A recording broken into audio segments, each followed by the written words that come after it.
نماز کو فاسد کرنے والی چیزیں کیا ہے؟ چنانچہ نماز میں گفتگو کرنا، بات چیت کرنا، اس کا کیا حکم ہے؟ نماز کے ارکان کی تکمیل سے پہلے کوئی خارجی جملہ یا کوئی خارجی نماز کے باہر کا کوئی کلمہ زبان سے نکل گیا،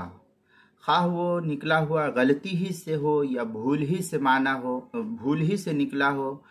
وہ لفظ معنی دار ہو یا محمل ہو، کیسا بھی جملہ ہو، بہر صورت نماز کو فاسد کر دے گا یہ جملہ۔ چنانچہ در مختار کے اندر ہے وَيُفْسِدُهَا التَّكَلُّمُ، آگے شامیہ میں ہے عَمَدُهُ وَسَهْوَهُ قبل قعودُهُ قدر التشہد، اس طریقے کی عبارت سواءً ناسیاً او نائماً او جاہلاً وغیرہ جو ہے نقل کی ہے عبارت تفصیل کے ساتھ در مختار ما شامی، جو زکریا بکری پور دیوبند کا ہندی نسخہ ہے، اس کی دوسری جلد صفحہ 370۔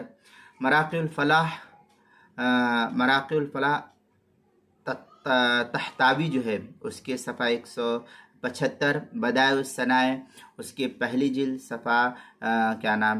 518، شرح وقایہ پہلی جلد صفحہ 163، حاشیۃ التحتاوی اس کے صفحہ 361، کتاب المسائل پہلی جلد صفحہ 385 پر اس کو نقل کیا گیا ہے۔